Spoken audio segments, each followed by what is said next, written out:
Praise the Lord.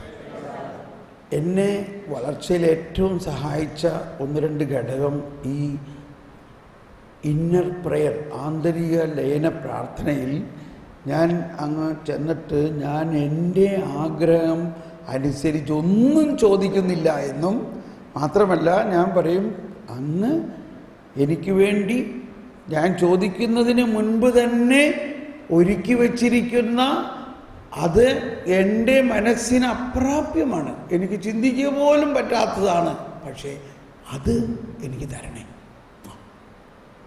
Praise the Lord.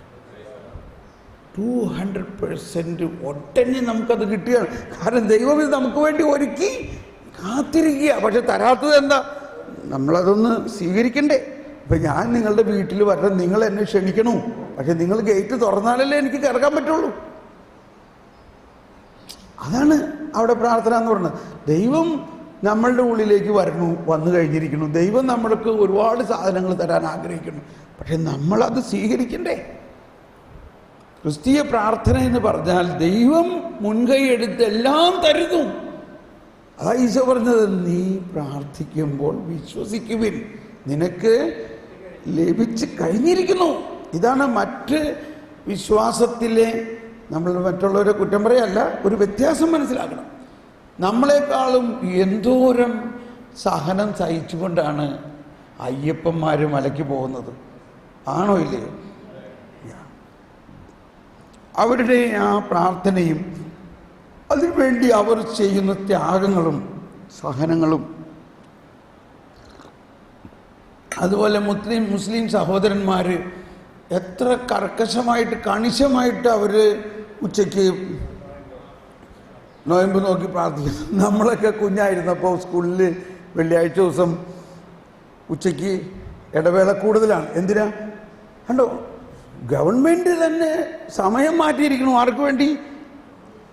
മുസ്ലിം സഹോദരന്മാർക്ക് പ്രാർത്ഥിക്കാൻ വേണ്ടി. നമ്മൾ ആരെങ്കിലും അങ്ങനെ ഒരു നിയമം പാസ്സാക്കാൻ പരിശ്രമിച്ചിട്ടുണ്ടോ? അതുകൊണ്ടുള്ള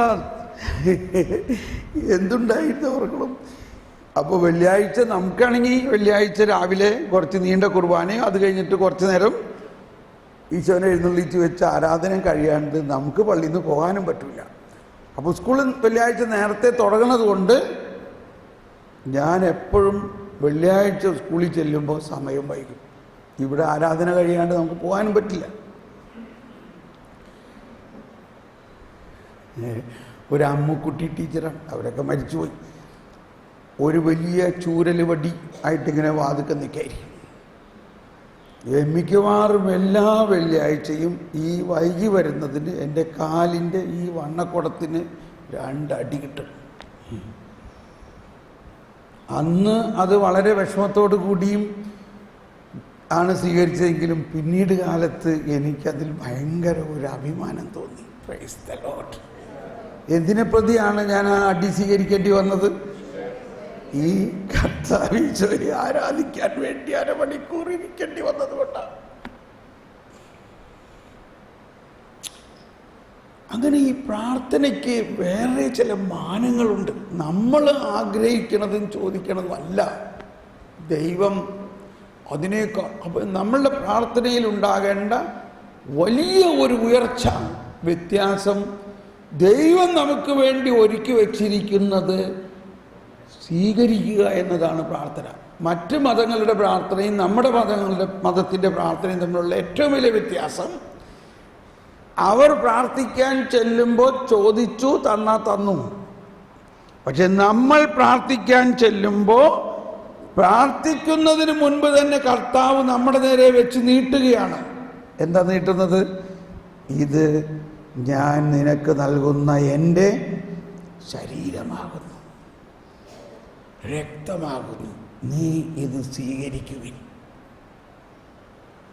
ഇപ്പം നമ്മൾ എന്ത് ചെയ്യണം? പറയും, സ്വീകരിക്കണം.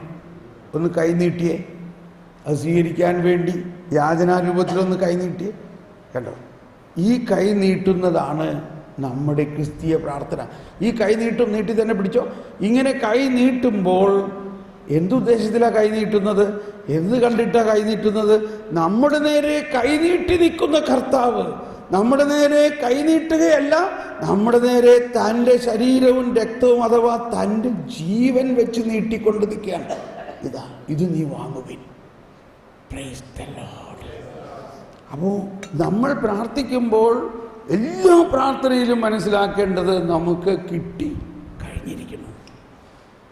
പക്ഷെ നമുക്കത് അനുഭവമാകാത്തത് ആ കിട്ടിക്കഴിഞ്ഞിരിക്കുന്ന നിധി മനസ്സിലാക്കാതെ നമ്മൾ ഈ ചെറിയ ചെറിയ എന്തോ കാര്യങ്ങളൊക്കെ ചോദിച്ച് അതിനുവേണ്ടി കരഞ്ഞ് പ്രാർത്ഥിക്കുമ്പോൾ അതുടനെ തരികയാണ്.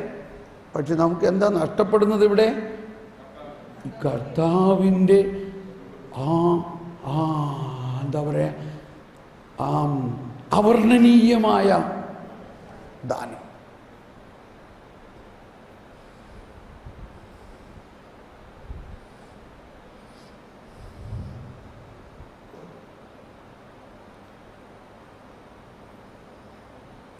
അപ്പോൾ നമ്മുടെ ധ്യാനത്തിൻ്റെയും നൊവേനകളുടെയും പ്രാർത്ഥനകളുടെയും ആരാധനാ സമയത്തിൻ്റെയും എല്ലാം നിയോഗം നമ്മുടെ മനസ്സിൽ ഉരുവാകുന്ന ആവശ്യങ്ങൾ അല്ലാതെ അതിനേക്കാൾ വലിയ ദൈവത്തിൻ്റെ പദ്ധതിയായിട്ട് മാറുമ്പോൾ അതും കിട്ടും, ഇതും ഇത് കർത്താവ് നമുക്ക്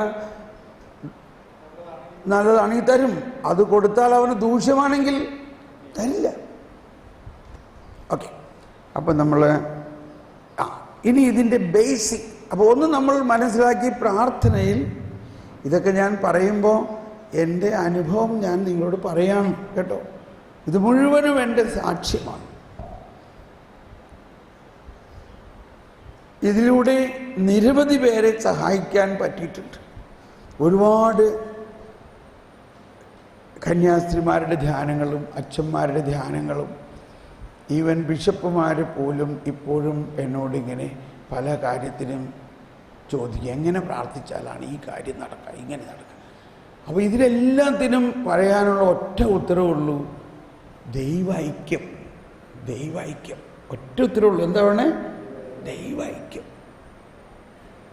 ദൈവവുമായിട്ട് നമ്മൾ എങ്ങനെ ലയിച്ചിരിക്കുന്നു, എത്ര സമയം ലയിച്ചിരിക്കുന്നു, അതിനു വേണ്ടി എത്ര സമയം ചെലവഴിക്കണോ, അതിൽ എങ്ങനെ ആനന്ദം കണ്ടെത്തുന്നു, അതിലെങ്ങനെ വളരുന്നു, ഇതാണ് ഇതിൻ്റെ രഹസ്യം. ഓക്കെ, നമുക്കൊരുപാട് വിശദീകരിക്കാനും സമയമില്ല നമുക്ക്. ഓക്കെ, ഇപ്പം എന്നോട് ഈ ക്ലാസ് അടുത്തത് ഏത് സബ്ജക്റ്റ് എടുക്കണമെന്നാണ്. ഒരുപാട് സബ്ജക്റ്റുകളുണ്ട്.